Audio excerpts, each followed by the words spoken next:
Let's see.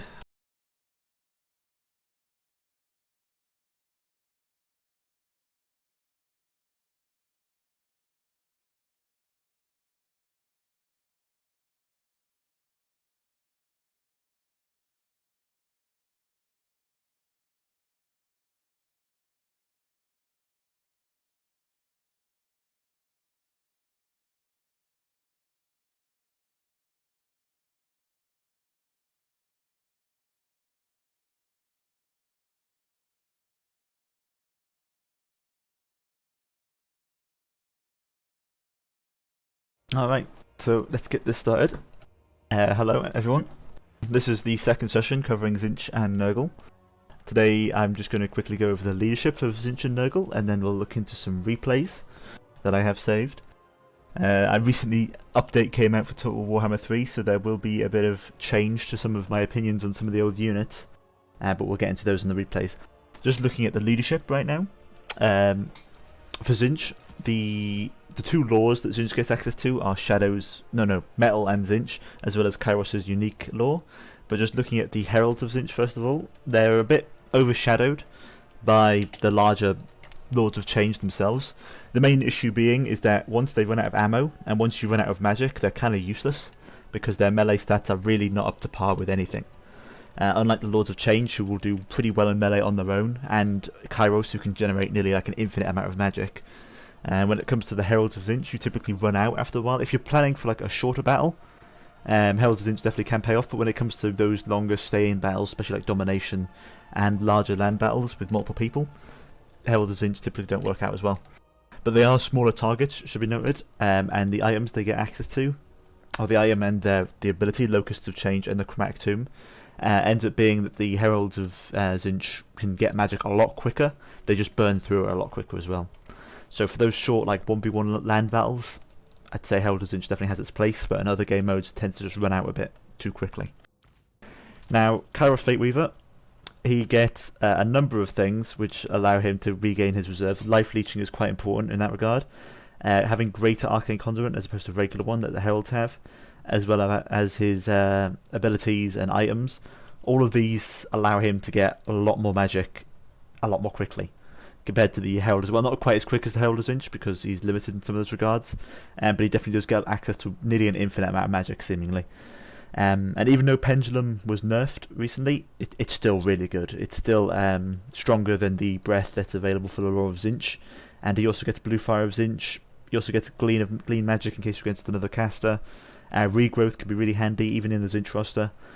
And with all these other abilities, Oracle of Eternity lets him take a lot less damage, obviously. Gaze of Fate, having a net in a ranged faction like Tzeentch, cannot be understated. That's a very powerful tool that he has in his kit. Scroll of Destiny, a one use, but provides a lot of magic in reserve. Void Pendulum, again, to counter enemy casters. And Staff of Tomorrow, which just helps him use those abilities and spells a lot quicker. Kairos is probably the best, even after the nerf of Pendulum and some of the changes.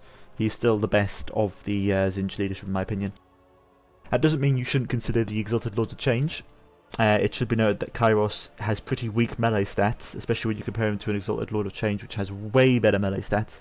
You really never want to put Kairos into melee because he can't see the present and all that, unlike the Exalted Lords of Change, which are a lot more capable of putting out damage.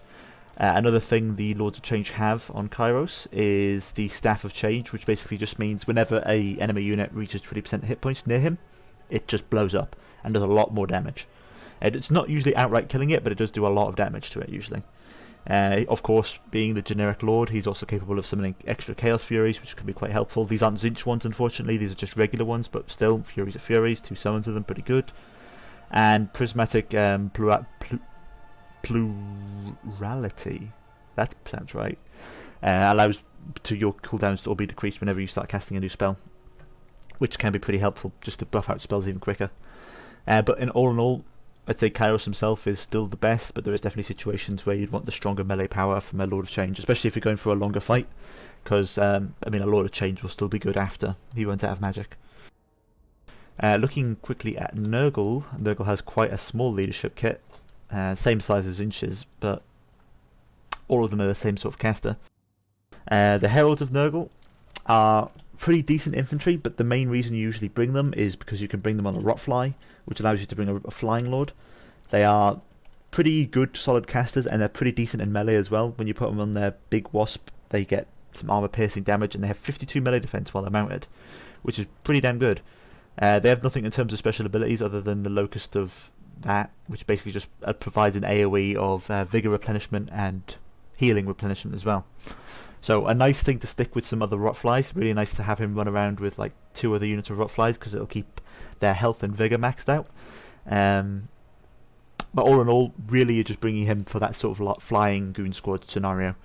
Not nearly as good as on the foot. In fact, I don't think I've ever seen anybody use this mount, because it's not good. It's really just not good. It gives him 1 extra speed and 50 more armor for 200 gold. Not quite worth it. Moving on to something that are quite good, it's the big boys themselves, the Great Unclean Ones.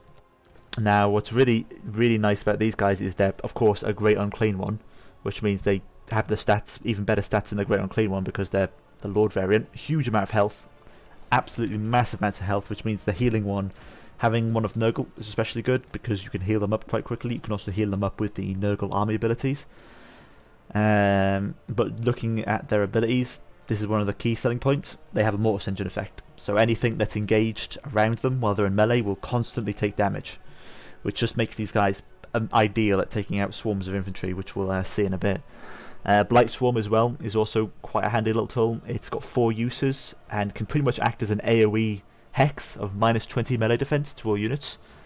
Enemy units, that is, in the general area, up to 5 of them. This is obviously really helpful, because most of Nurgle's units lack high melee attack and tend to just make up for that in high melee defense.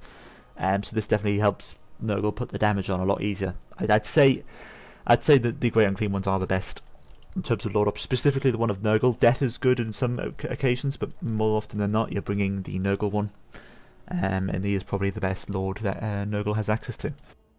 Now, unfortunately, moving on to Kugath here, Kugath is just a tad overpriced in all regards. He does have a lot more health. He's also a bigger target. He's slower. He's a lot harder to turn around usually.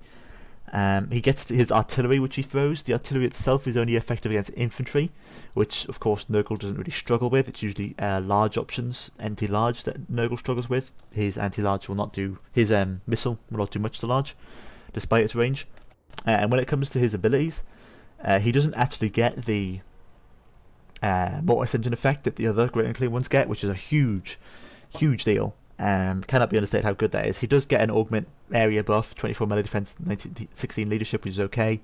He gets an upgraded version of that previously mentioned hex, although it is like twice as expensive, so bringing it is twice as expensive, and minus 40 melee defense can sometimes be considered a bit of overkill. And this only gets 2 uses on like the 4 that the previous one gets. So all in all, it's probably not even worth the extra 100 gold. The Nurgling summon can be helpful at times, but it's a much smaller Nurgling unit. It's not like a full Nurgling unit, and frankly, it's not that useful. There's times when it can be useful as a meat shield, but typically there's a lot of other things you could use as a meat shield at the time. And he doesn't even get any of his own items, unlike I think every other legendary lord for Chaos. The old Kugath does not get a unique item. He is left out in that regard, and it's just quite sad, the fact that the regular Great Unclean One outclasses him in many ways. So with that leadership covered, actually we need to go back and look at the heroes, don't we? I'll go back and look at the Tzeentch heroes real quick. The Cultist of Tzeentch, very unique in terms of the other cultists. He is actually probably the worst. Yeah, he's probably the worst of the Tzeentch cultists, of all the cultists there are. Not that he's bad, it's just the summon he gets is for a unit of pink horrors, which isn't quite as good. Having a ranged unit summon of this sort of capacity or level isn't quite as good as being able to summon like a unit of bloodletters, or like a unit of demonettes, or a unit of rot bearers, or whatever they're called, plague bearers. That's the one. The main selling point that there is with the Cultist of Tzeentch is he brings the Law of Fire to Tzeentch, which is quite good because a lot of Tzeentch units have let's take a look here, it's Warp Flame, which provides a weakness to fire damage, and then you can stack this on top of Kindle Flame, which provides a further 20% weakness to fire. And with this all together, you can see how like a lot of the units, especially the horrors and the flamers, of course deal flaming and magic damage as well as this Warp Flame damage, which means you can stack a lot more extra damage if you use a flame cultist along with some Warp Flame sources. And of course, getting access to the Law of Fire is nothing to bat an eye at. Fireball, Cascading Fire Cloak, all those nice spells, pretty good in the Tzeentch roster. Wand of Whimsy, pretty decent casting item. It's got an infinite range. It's like a nerfed down version of Wurzag's Stick. Unfortunately, it's tied to a law which is kind of outshined. I think Law of Fire is good. I think Law of Tzeentch beats it out just by a margin. And typically, you want it on your Lord, and you can't really bring Law of Fire on your Lord. You have to bring it via a hero, so it's not quite as convenient. Also gets a Power Stone. All in all, the worst of the full cultists, but not bad by any means.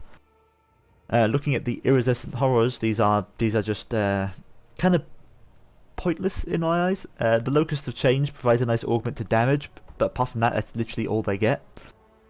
And when you can just bring a Lord with the exact same laws that they can bring, the Iridescent Horrors aren't really good or helpful. Not for their cost, especially. Their missile attacks are generally pretty nice, but you get a slightly stronger one with the Hail of Tzeentch, and they run out of ammo, and after they run out of ammo, they're pretty much useless. So, not the best, in my opinion. Looking at Nurgles Heroes, though, the Cultist of Nurgle is a pretty decent, as always, having a nice, expensive unit, like a unit of Plague Bearers tied to a Cultist is really good, because Plague Bearers themselves, 700, you can bring him for 700. So you get a Cultist for free, and the Cultist of Nurgle is pretty damn good. He has an armor sundering effect, very nice when nearly none of Nurgle's roster has armor piercing. He also gets regeneration and the Cloud of Flies that every other Nurgle unit gets. His items are also nice things to look at. He can reduce the base weapon strength of all enemies by 8%, which is noticeable. And the Icon of Eternal Virulence, these names, Jesus, applies progressively increasing stages of poison, which further increase speed and base damage output, and also armor piercing damage output as well. So I think the Cultists of Nurgle play very nicely with the Nurgle playstyle, with their armor sundering, and with the fact that they further reduce the enemy's damage output. Cultists of Nurgle definitely very good. All of the other three cultists are all pretty on par, but this one definitely does shine out because it works so well with the roster. Now we go on to the Plague Ridden. Again, these guys suffer pretty similar problems that the previously mentioned Tzeentch heroes have, is that they have an augment to damage. That's fair enough. 24 melee attack, 25% weapon strength, that's nice. But they have the exact same laws and mounts that the El Generico Lord option has. Now, you are more inclined to bring a grounded Lord with Nurgle if you bring in the unclean ones, so perhaps if you wanted a flying hero, you could be tempted to bring a Plague Ridden. But it suffers from the same experience of why don't you just use the law that you can bring, because if you cut all the spells off, you're basically paying 1,250, or if you cut even these bits off, 1,000 for a beefier singular Rotfly, which isn't quite worth it, especially when it takes up one of your hero slots and it means you can't bring another Cultist of Nurgle. So those heroes definitely miss out in that regard. But we'll go back here and take a look at some replays I have saved. Jesus, there's a lot loading in. Alright, how far back can we go? I'm aware that there was the update. Well, tell me when the update... Okay, that was the update. So we'll look at... did this one? Did I win this one? Let's see, which one was the good ones? Now, actually, this one's a good... a previously mentioned unit, Exalted Flamers. We'll see them shine quite here. For those of you that haven't heard, in the multiplayer scenario, these Exalted Flamers of Tzeentch are now a lot better than they used to be.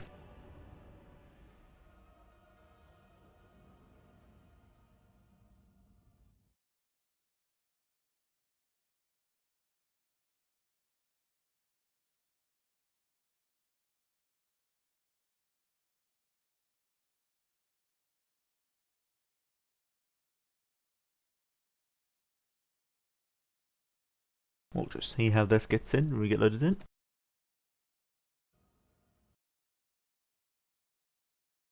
I've fiddled around with my settings a little, so hopefully there isn't as much lag, but of course if you're on the recording you won't notice it at all.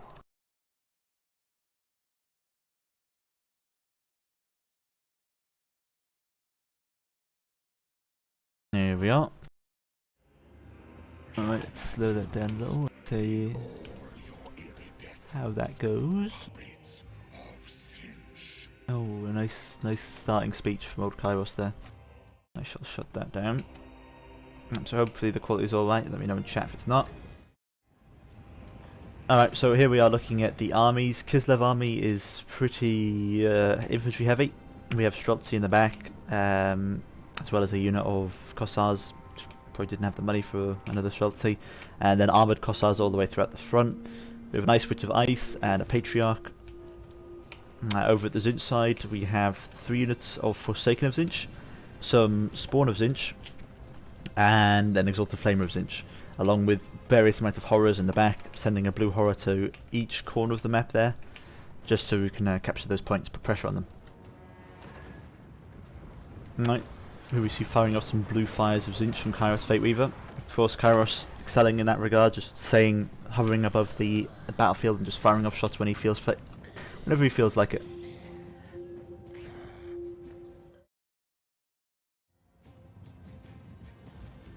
Alright. Here we can see the Exalted Flamer in action. Pretty nice, pretty nice. That was a pretty underwhelming hit, to be honest, but that was still a good chunk of damage. Now with the Exalted Flamer's range, it's now able to hit a lot further away than it used to. Here we see hitting it into the Streltsy. Pretty good solid damage from those, wiping out pretty much the whole front rank there. Forsaken of Tzeentch do quite well, I believe, in this matchup, so they'll hit into the infantry quite nicely. Pig Horrors keeping pressure on the Streltsy. The battle is very much tied up into the centre point at the moment.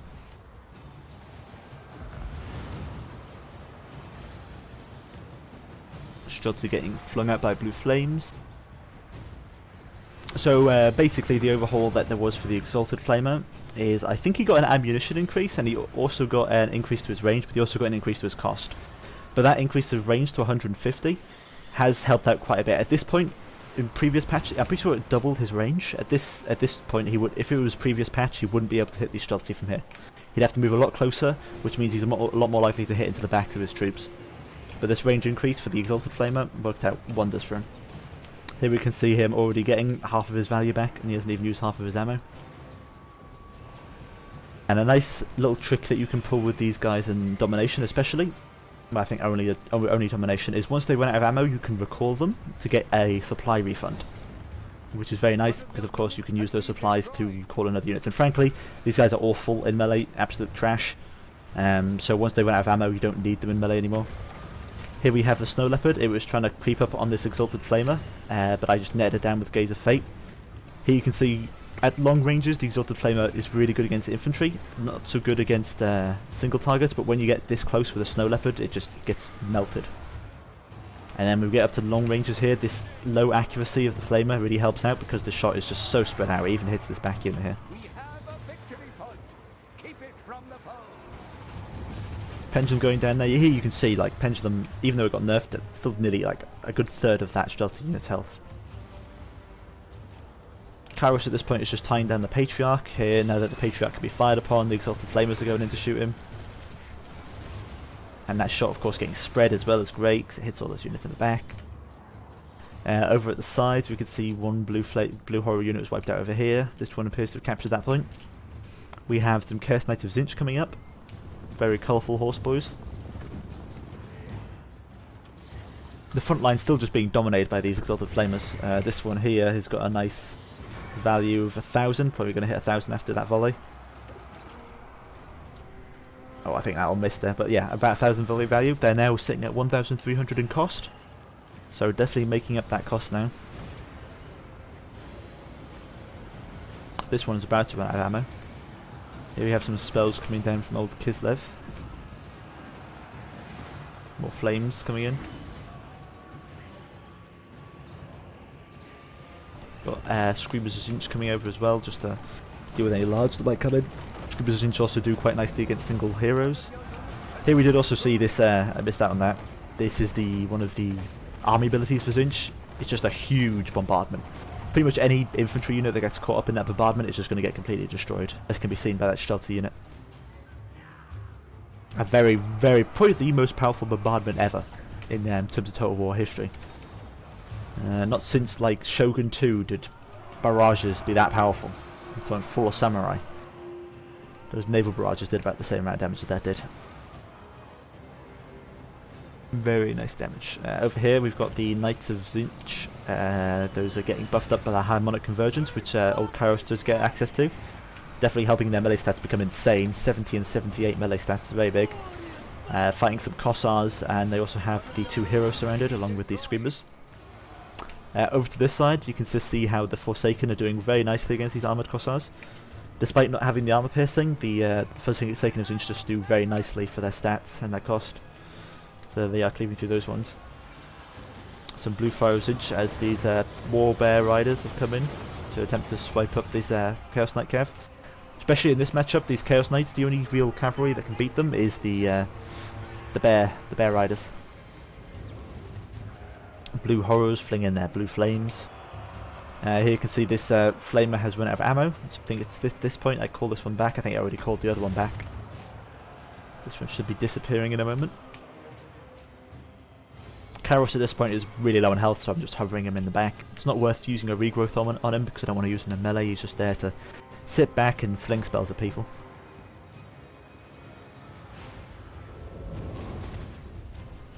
Anyway, there you go, and he's gone.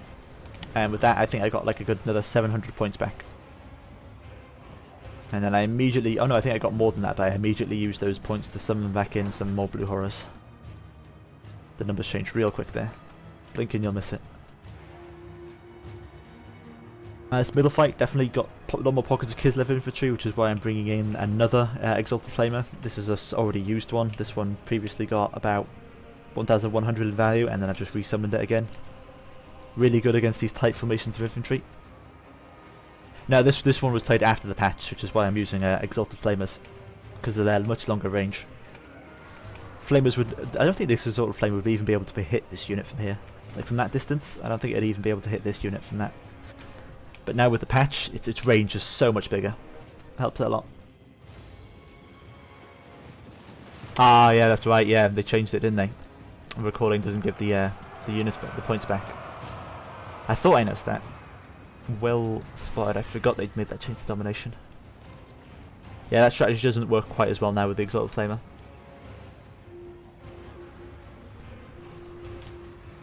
But it is still awful in melee. That's for certain.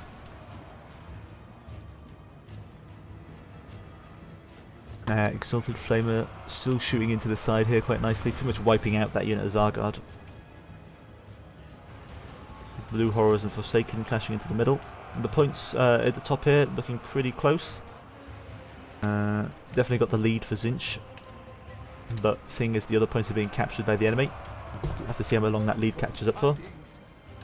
Kossovite Dervishes coming around, quite a quick unit to move, quite fatal to Flamers, that's for certain, because Kossovite Dervishes could kill this guy on their own quite easily.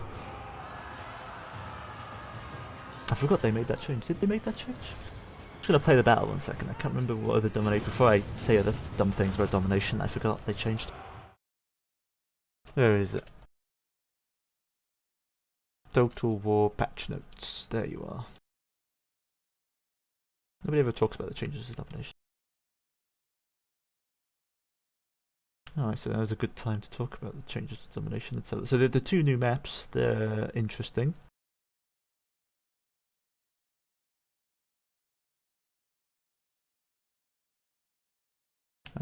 Base supply income. Domination, there we go.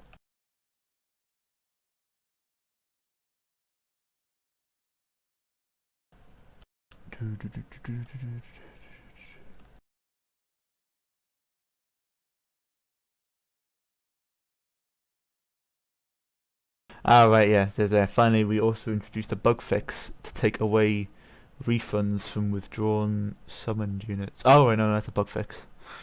Did they change that?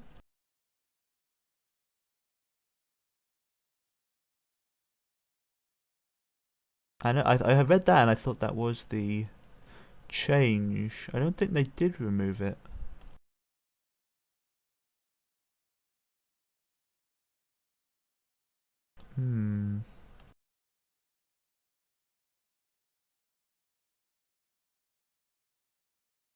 It says here that they changed. Apparently, you used to be able to withdraw summoned units, which sounds kind of cheesy. You just summon in a unit of bloodletters and then resummon it.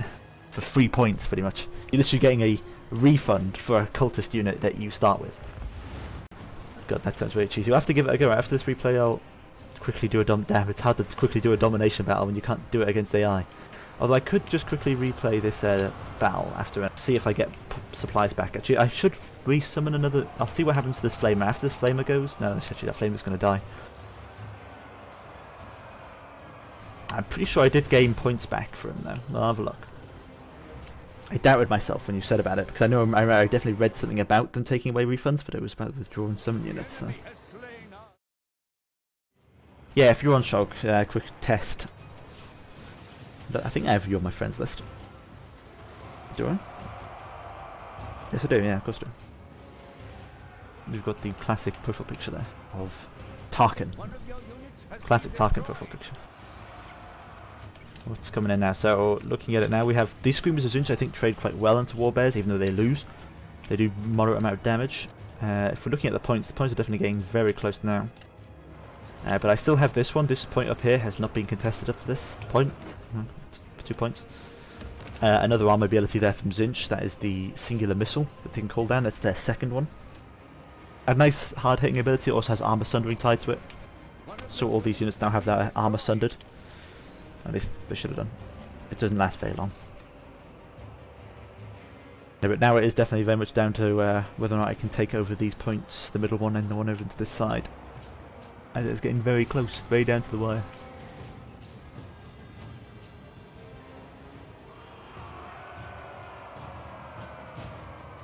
Let's skip this through as we have just a lot of blue horrors coming in at the moment. Over on this side we've got the Chaos Knights fighting armoured Kossars, but they are getting shot at by Stelzy.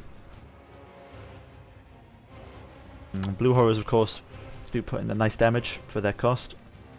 But whether or not they'll be able to clean off the enemy from this point, we'll have to see.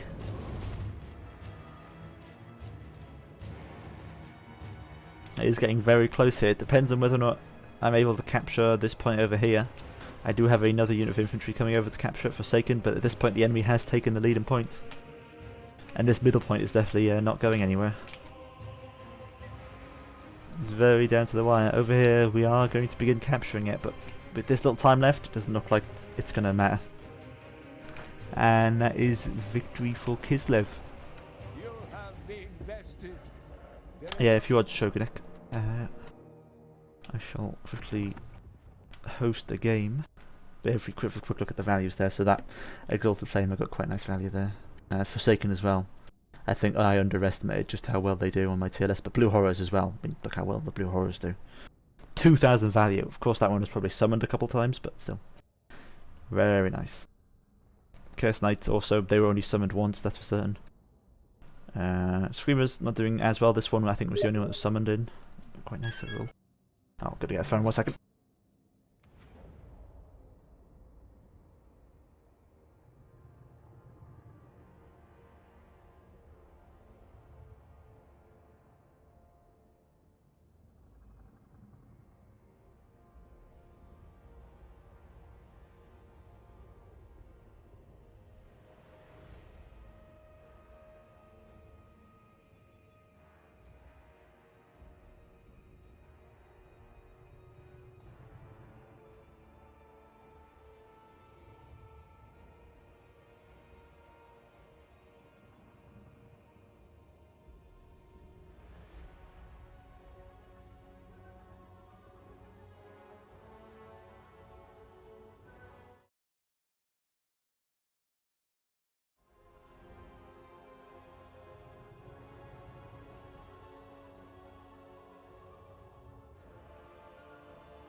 Alright, I'm back.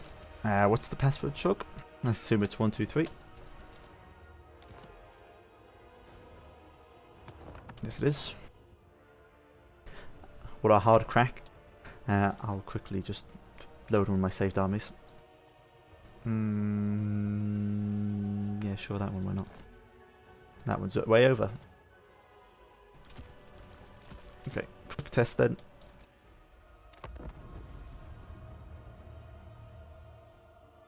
Quick goal testy.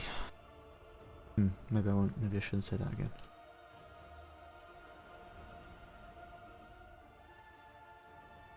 I can't remember. They might have done, but I need to check because it doesn't say that much on the patch notes about it. 2 new maps are nice. I like that. Didn't expect to be getting new domination maps so early, but it's nice to have them.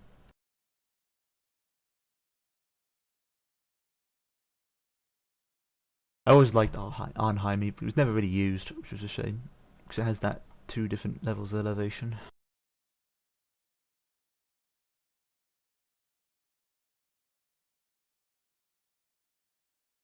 Yeah, because they removed the supply income from damaging enemy units, so that's not a concern anymore. They increased the base, added 500 to the initial.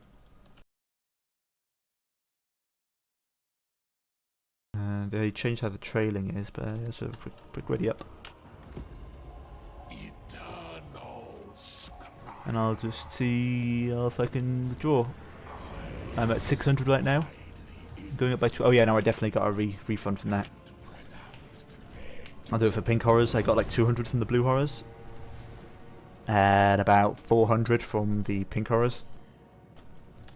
So yeah, that's still a thing. That is still a thing. So that does work quite nicely with the Exalted Flamer, because I know you get like I think I got about 800 back. I can't remember. Did those replays a while ago. Yeah, it still returns the money, which is nice, honestly. I think it's a nice little change they have compared to land battles, where you're able to flexibly. How you have that flexibility to move your units between the deployment and the battle itself. Oh, it's okay. Honestly, because when you said it, I definitely remember reading something about that. It was just a bug fix apparently, because they used to be able to cheese that out. Patch notes only came out like a couple days ago, so still getting to grips with it. Yeah, I'll just go back to the replays. There was a good one I wanted to show, because I won it probably. Ah yeah, this one. This was a nice one. So this is a Nurgle replay versus Old Slaanesh. We have a Nurgle Goon Squad versus Nakari and an army of Marauders. And it works out just as well as you think it'd work out.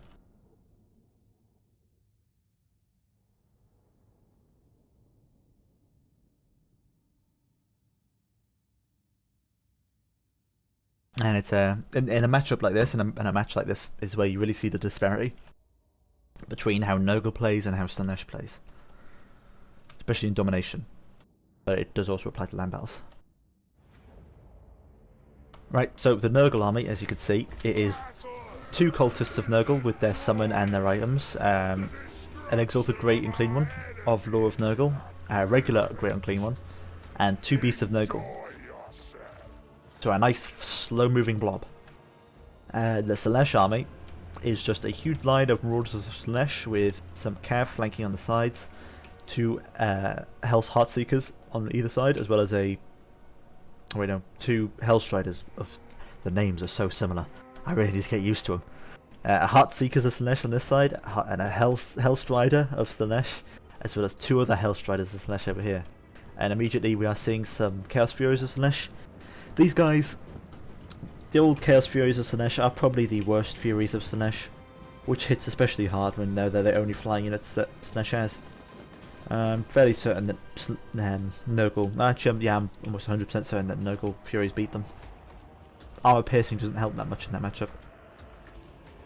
But here we will see the difference between the playstyles. Of course, we have this strong centre, and we have all the flanking and movement coming from Slaanesh. But the mistake here is engaging it. Slaanesh does not want to engage this ever. No matter how overwhelming the odds may seem. This is just such a sticky blob. As we'll see as everything piles in. All these AoE hexes start going down. Dropping all these guys' melee attack down to 9. Plus the negatives coming from the cultists. Meaning that everything here is poisoned and it has its armoured sundered.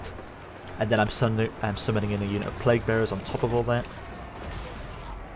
And it looks like this Great Unclean was taking a lot of damage, but he's healing that all up because he's got Fleshy Abundance casted on them. Another thing about Slaanesh is they're really good at flanking, but they really don't like getting flanked. And so when these Hellstriders here are caught out by the the Furies charged in the back, they just start to crumble really quickly. Nice breath spell going down there with all those lightly armored units, with they have their armor sundered as well. Because bear in mind that all these units are like losing all their armor because of the cultists. The Marauders actually have 0 armor at this point. And these unclean ones, really it's just the beast of Nurgle here taking all the damage, which is completely fine. I have to say, I only just realised that in Warhammer 3 they seem to really be playing with the idea of low-cost single-entity units, with the Beast of Nurgle, the Snow Leopard, and the Exalted Screamer doesn't really count, but Beast of Nurgle, Snow Leopard, and the other one.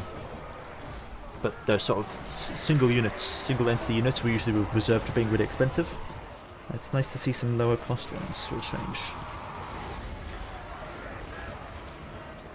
We can also see just the power of two great unclean ones going to town on Nakari. Seeing the really does help that new technology that allows single entities to lock onto each other a lot easier. We don't get quite as messy fights that there were in Warhammer 2. They seem a lot cleaner. But as you can see for everything besides, even Nakari himself, you can just see the difference. Like the losses for Slaanesh here are obscene. And I don't think I've lost a single unit. I think I lost a unit of Furies, but the Beast of Nurgle here is like the one that's the most damaged, and that's still capable of regenerating. They have left to show for it is the Beast of Nurgle. Over on this side, I've just been able to divert all my infantry that I've spawned in over to here. Two blade bearers of Nurgle, but we really hard to get off the point. Which, going back to that disparity between the faction playstyles, Slaanesh very mobile, of course, able to move around and redeploy wherever is needed, but also not as much as a sticky faction as Nurgle is. This point will never be taken. With that initial engagement, it's nearly impossible for him to take this point so long as I keep the whole goon squad there. And while he's able to move around way quicker than I am, redeploy his units, the main worry I would have at this point is whether or not he could just move over and take these 2 points on the flanks. Because of course if I begin to break up this goon squad, he can pick it off a lot easier. It's only in this combined force that the real strength starts coming in. I know I should be able to be fine to break off like a cultist and the Beasts of Nurgle, but if I separate the great unclean ones, that's when it gets a lot more risky. Forsaken of Nurgle, of course, a nice fast moving infantry to make up for some of those weaknesses. I think in the patch as well, Plague Bearers of Nurgle got a speed increase, which is definitely well needed. These guys moved so ridiculously slow before, it's nice to have them move a bit faster. Probably what helped them get over here to a moderate pace.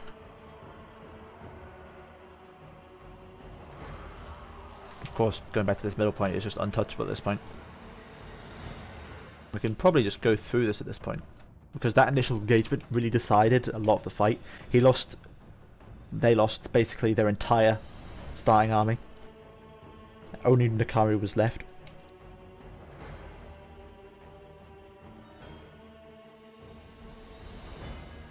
Over here we have Cav, but again he's not making full use of the... Even without making use of the flanking of Slaanesh, he does do pretty good damage and he's going to beat those Plague Bearers, but here I can see just piling on the Furies to help slow down this capture as much as possible. Because the longer I hold on to this point, the more likely it is to win. Because with the current point average, I don't know the exact math, but of course you can work out the math in your head. I'll probably get accustomed to it over time. But at this point, I can pretty reliably just sit on the middle point, and he can't win. He won't be able to make up enough points, even if he captured both of the other points, just because this middle one is still going to be generating me enough to win. I think it's about at this point that they can't win.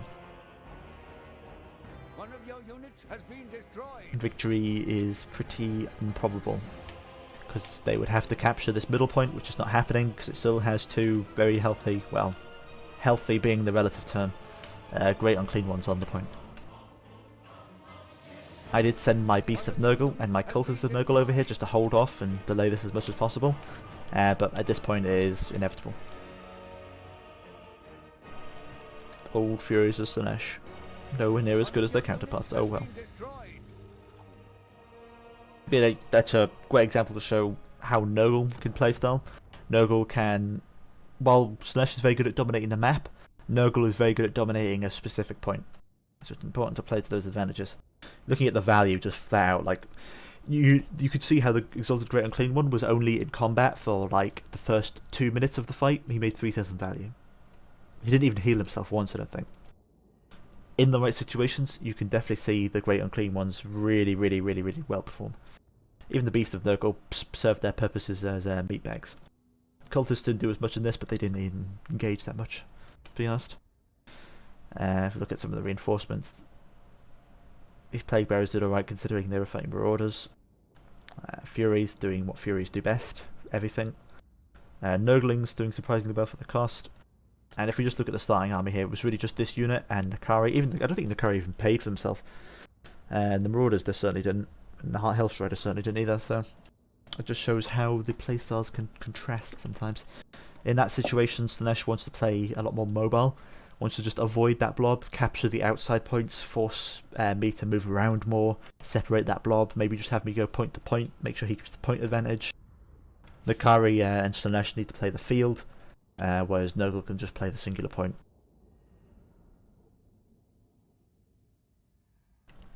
Alright. Let's take a look at some other ones I've got here. Another Nurgle, actually no, we'll go back to a Tzeentch one I think. I can see this one.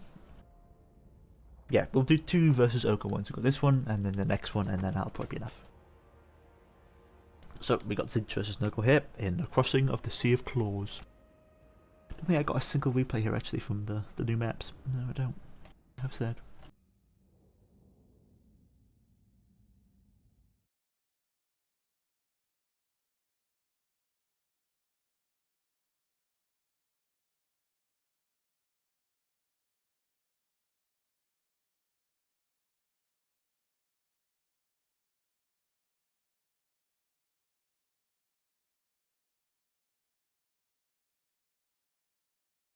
Oh, I shouldn't have clicked. I shouldn't have clicked. Don't do this to me. Come on, buffer. Oh, it's okay. Hold. Hold. Keep her steady. Good.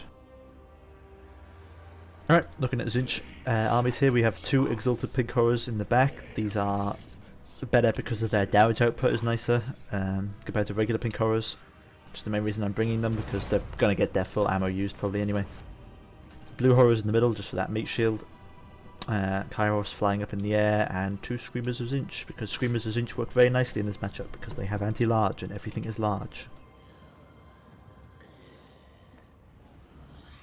The Ogre Army, we've got a Hunter, Slaughtermaster Beasts, Ogre Bulls dual weapons, Lead Belchers and Iron Blasters. Lead Belchers and I think, actually were Lead Belchers? I definitely think Iron Blasters were nerfed, but I don't know about Lead Belchers.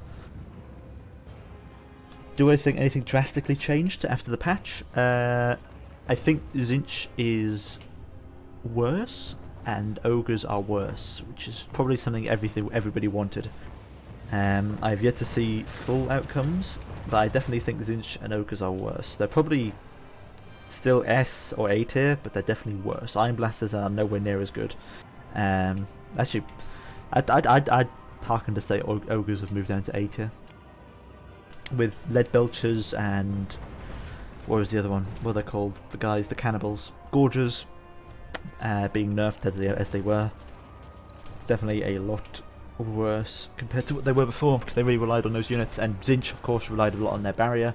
That barrier has also been nerfed, but it's not as noticeable of a nerf. You sort of just feel weaker compared to some strategies don't work out quite as well, but as a whole I think the main key changes are that Tzeentch and Tzeentch and Ogres are moving down, and I'd probably say Nurgle's doing better than it was before. I don't think Cathay got any changes. Did Cathay get any multiplayer changes? I think they said something about we're working on it. Oh no, they added the all those changes to their caster units, didn't they? Which I've yet to see. We'll have to still wait and see how that goes, because they reduced the Wu-Tang Compass. Wu-Zing Compass even. Wu-Tang Compass. Give it a giggle. Astromancer also reduced with that. peasant archers turned down. So I think Cathay got a bit of a buff, but we'll have to see how much that caster impact has. But yeah, as a whole. Go back to this replay. You can see just the ranged firepower of Tzeentch overwhelming the ogres. Surprisingly enough, there's a slot master of beasts. Ferromancer Core would do quite well against Kairos, but he's just going to throw it into these pink horrors here to distract them. Exalted Flamer not doing quite as much damage against these monstrous infantry. For the Exalted Flamer to do the most damage, you really need to get really close. Like you can see these flames here, a lot of those just go past. Don't hit quite as much. It's mainly the pink horrors doing a lot of the damage there. Ooh, yeah, that one just goes straight over. Yeah, those Exalted Flamers, need to use those at close range if you're dealing with large, or far away if you're dealing with infantry. The smaller the target, the further away you want to go. Looking at the other points, this one over here is down to a blue horror unit versus the ogre bull unit, which you can see how much damage they do on the initial volley. Pretty decent. That'll be a close fight. Over on this side, I don't think the blue horrors got their initial volley, so they are losing that, but they do have some Forsaken of Tzeentch to come back them up. I have of course been using these Screamers of Tzeentch in the backline to trouble and harass all of the lead belchers and ogre bulls, because that is the main issue, main problem region there. Are those lead belchers and iron blasters. Even though they were nerfed, they still have pretty decent damage output, so you want to try and occupy them as much as you can.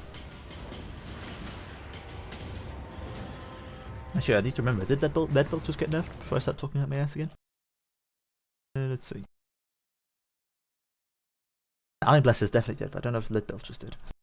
Oh no, they didn't. Oh wait, did it?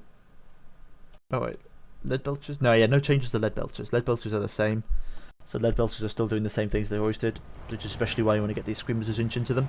The iron blasters though, they get big nerfs, so they're nowhere near as good. Gorge's also got completely nerfed to hell. It's definitely a lot more about the focusing on the lead belcher play as opposed to the iron blaster play, which I think these lead belchers have been doing pretty good so far, at least. 686. Okay, these aren't doing 100% great. I think that's just the what they've been firing at the moment. But they definitely have the damage output capable. A bit of a weird flying animation there from Old Kairos. You feeling alright, buddy? Yeah, looks like it's fine. Oh, here we see the nerfed Gorges as well. Look at how much damage that did. That didn't kill a model, but it still did that much damage. Here comes another volley. Okay, not as much, but I think these guys also have a weakness to fire, so Gorges are actually really bad in this matchup.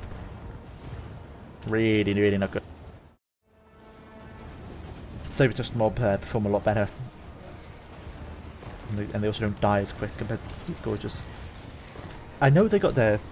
I think did their health get nerfed? I know their models got nerfed, but I don't know if their health total got nerfed as a result of their model nerf. Don't quite know, but they definitely seem to die faster. That could just be because it's less spread out damage though. Because I mean, look how quickly that unit Gorgeous died. That was unheard of before the patch. They're more comparable to like man-eaters now, but worse. A bit more faster. Again, Screamers of Tzeentch doing quite nicely against lead belchers because they're really good at that.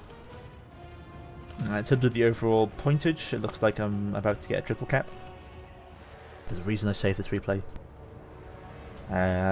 Exalted Flamer is now out of ammo. Recall it. Yeah, I would if I do recall it.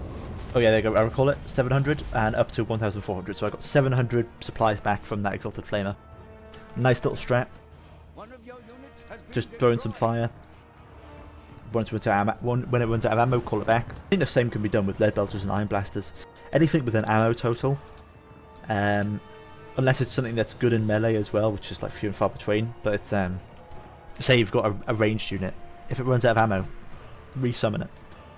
The discount was definitely more worth, unless you really need a meat shield to hold the point for you. It's always worth to recall those units so you can get some supplies back, so you can call in better units. Yeah, that second army ability from Tzeentch, I'm still trying to figure out exactly where to place it. The Armor Sundering is nice and all, but I can get that from Spawn of Tzeentch, so it's and it doesn't even last very long. I think it works well against single heroes or single like lords and heroes and single entities doesn't work too well against like monstrous infantry. Even though it's meant to be an explosive bombardment, it only does well against like a single target in my opinion.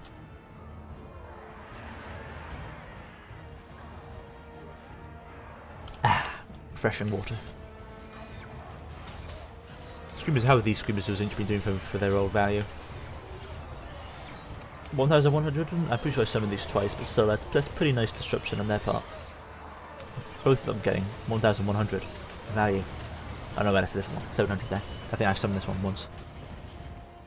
More Gorges coming in. Well, Gorges will do quite well flanking into Screamers of Tzeentch, that's for certain, but once they went into the Blue Horrors, they have a different story to tell. Over here, another nice little strat is nice to pull, especially on this map, and honestly all domination maps have this sort of weakness, is that once you push the enemy far enough back, you can sort of just pin them into their own spawn.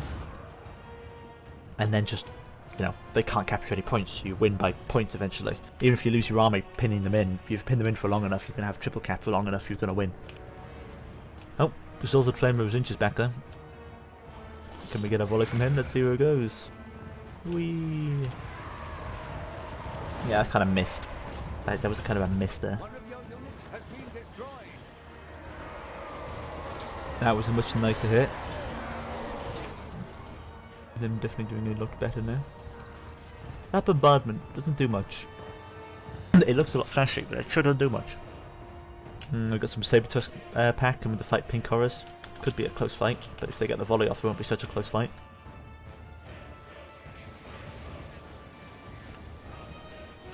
Get some Pink Horrors to weaken up that. Be a close fight, we'll have to see how that progresses if it lasts that long. Oh, another one of those, yeah. That one missed entirely. I just either used, when it comes to Tzeentch army abilities, I just use the first one or the last one. The second one doesn't seem to do much. The first one's just a nice mana regen. Sorry, Winds of Magic regen. And the last one's just a very powerful bombardment.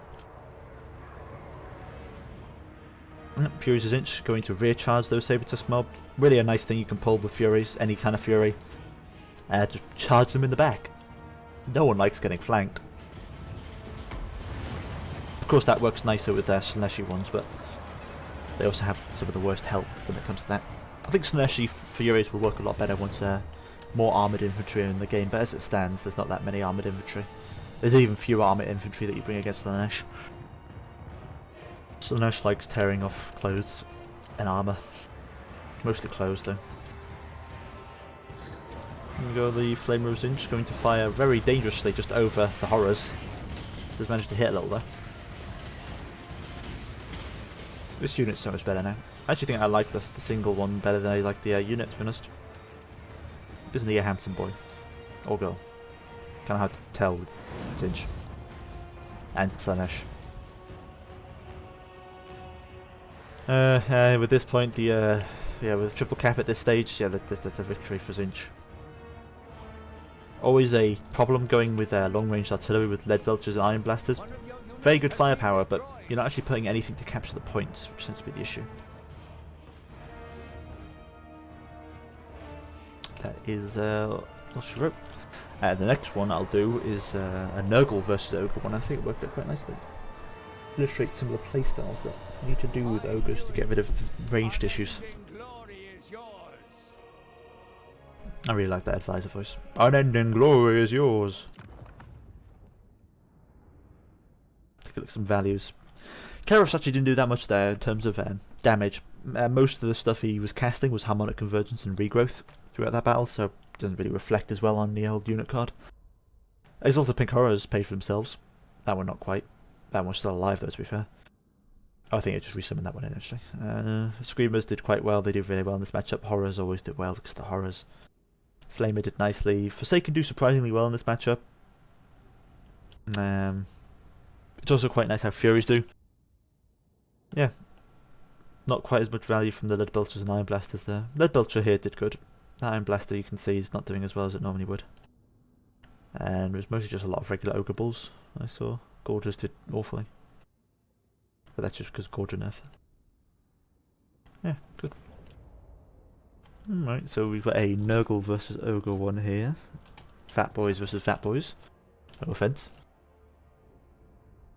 This is a Exalted Great and Clean one of Death here. I think the Spirit Leech, as well as the Terror Coursing and the Soul Blight, quite nice in this matchup. Which is what tempted me to bring him. Also, he has a hood. What don't you like about that ragged rag he has on his head? The latest fashion trend. And the guy on the right, I mean, he's just a specimen. Look at him. Look at those teeth. They both have quite charming smiles. I try not to look too closely at the models. But I also do, because they look great. They just look horrible, but like in a good way. Alright.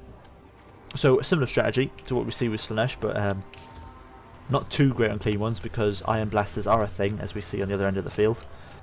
Just one, just my lord, and 2 Cultists of Nurgle, as well as 2 Beasts of Nurgle. Beasts of Nurgle, of course, do quite well against large, and they're a nice sponge.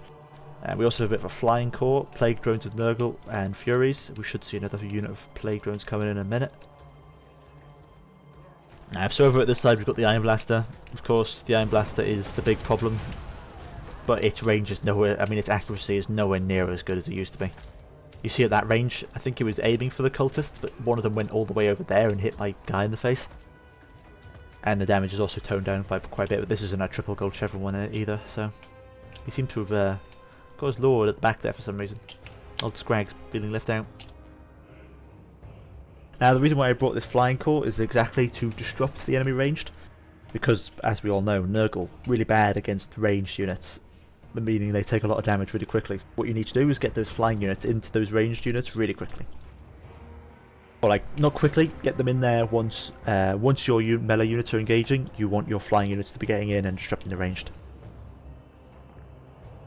This unit of Plague Drones actually, I think I remember it living very long. We'll have to monitor its progress as it goes along, but I think it lives a nice, long, happy life. Here I'm just throwing my Nurgle Furies in here. They don't even do too bad. Lead Belters are not, despite them being ogres, they're not good at melee. So even Furies win against them. In the middle, I'm okay just running my cultists through the middle because what's he going to do, shoot them? I'm a Beast of Nurgle, quite happily using the terrain here along with my lord. Means this Iron Blaster is no way in hell going to shoot it. I mean, look at the accuracy there. He was aiming for that cultist. He missed all of them. Definitely a step down from what it used to be. I think while I don't think its accuracy got nerfed directly, but because the projectile speed was changed so much, it doesn't. I mean, what was that? That was like a fan of cannonballs. All of them missed. Iron Blaster definitely seen better days. But I think Little Grom got buffed in return, so we may still yet to see the big cannons working out well. Over here we can see that these Plague Drones just got flanked by Iron Guts, but they're holding pretty well, considering they just got flanked by Iron Guts. Over here we've got 2 Beasts of Nurgle. 2 Beasts of Nurgle versus Scrag on his own, that's probably going to go to the Beast of Nurgle. Meanwhile the cannons over here are shooting at my Great Unclean. Let's see how that hits. Yeah, so it hit the tree there, that kind of made up for it, but you see about how 3 of those cannonballs just went over to the left. Definitely not as good as it used to be. Gotta love the Great Unclean one though. He's just tanking it.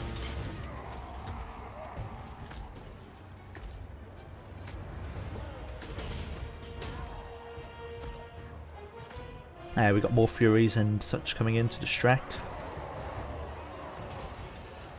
They changed the spread, was it? I wasn't sure if it was a result of projectile speed. Yeah, that makes sense. I mean, that mixed in. If you mix the projectile speed along with their change to projectile spread, it just means they're so much more inaccurate. Like, they were really accurate before, now they're like what you'd expect them to be. What you'd expect from a Noblar cannon that's been tied together. Not that accurate. Which feels a lot more appropriate. It was doing way too much before, let's be honest. Over here we got Man-Eaters coming into this blob, but with all these units so close together, I think I pop a Soul Blight down, reducing damage output and armour, which is quite helpful when all these units don't have AP. In terms of the overall capture point, this one hasn't been contested so much because I've had these Plague Drones still going, despite being surrounded by Ogre Bulls and Iron Guts, and they actually have enough room to get out here, so they're just going to go fly away. Be free! Let's see how they've done for value, because of course surviving's nice, but how much damage are they doing? Please, just stick. Just stick to them. Just let me see. I mean, not much. 429. You see how much longer, how long they lived for, all things considered. That's impressive, even if they didn't do much damage in return. Great Unclean One. It's caught the Iron Blaster. Definitely not good for it being caught by something this slow. Oh, okay. I thought its face mouth only had like 2 teeth there. When you get closer, the teeth grow. Cool. Plague Bearers do pretty well in this matchup, seemingly. That's Man-Eaters. 241 damage, but they've barely lost much health, really. For the cost, seeing as they're fighting Man-Eaters. Not bad. Not bad, Plague Bearers. Nurglings will just die quickly to anything, but yeah, Nurglings.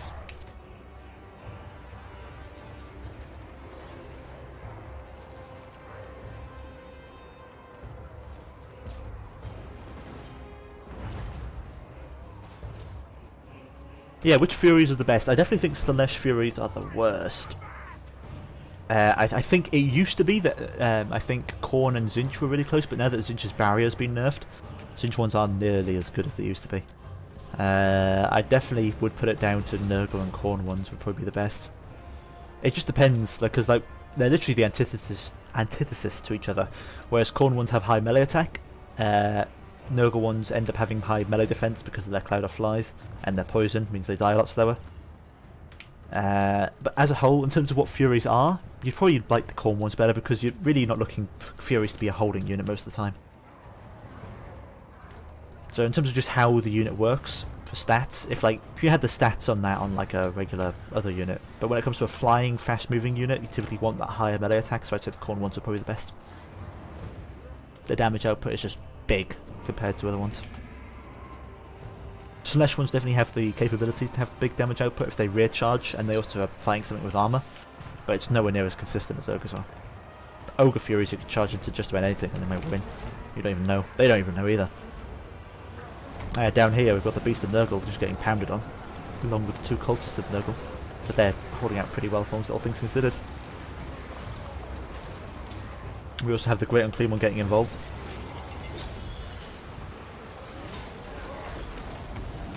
Gotta love the Great Unclean One's weapons.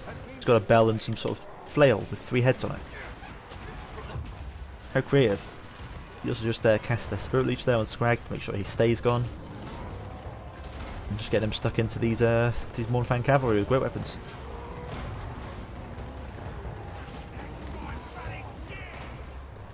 Over here, this is holding pretty firm. There's only Noblars to contest it, and they certainly won't do much. This, I think, is still the same unit of Plague Drones from the very beginning. They've just come over and they start destructing the Iron Blaster, but this is probably the end for them now, as they run into some Crushers with great weapons, which is big. Yeah, that's dead.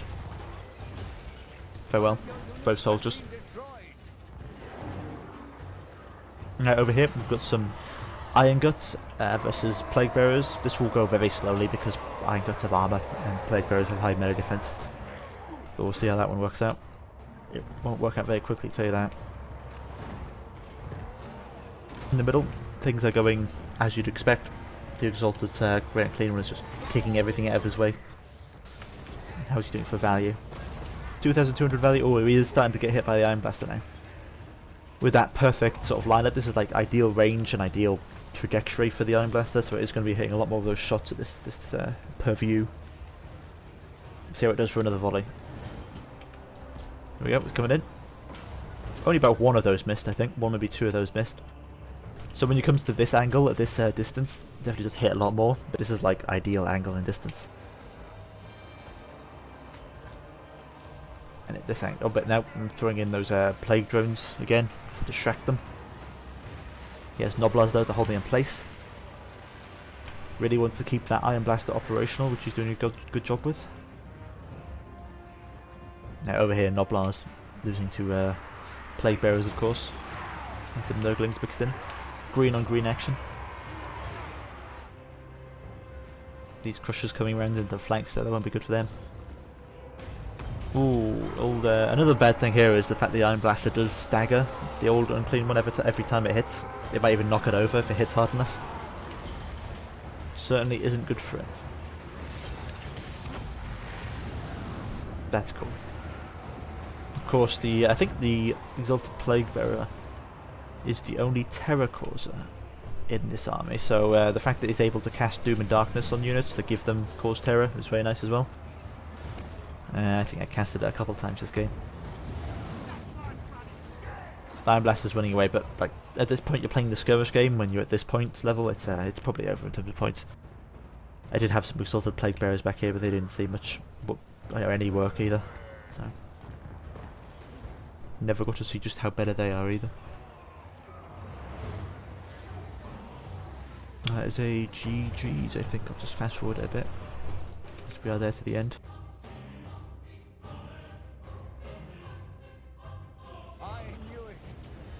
I knew it. Unending glory is yours. Yes, good value there from the Great Unclean one. It also had support spells it was casting off. And in this match, this colours did really well. 1,222 value. That's big. Not including the summons it uses as well. Fury's doing great, as always. Didn't spawn in any spawn. Plague drones were good disruption. Plague bearers good. Fury's good. In terms of the Iron Blaster did damn well. Because it had those ideal situations to shoot into the Great Unclean one. I think it was really that was all it was shooting the whole game. It didn't kill it, so good damage value, but it didn't end up actually killing anything. Lead Belchers did fine. Scrag didn't see much fighting until it was too late. Crushers did good. Iron Guts, Noblars, Gorgers not doing great. Yep. I think I'll do. Is there any other good ones here? I don't remember which ones were good. I saved a lot of replays in my time. Let's see.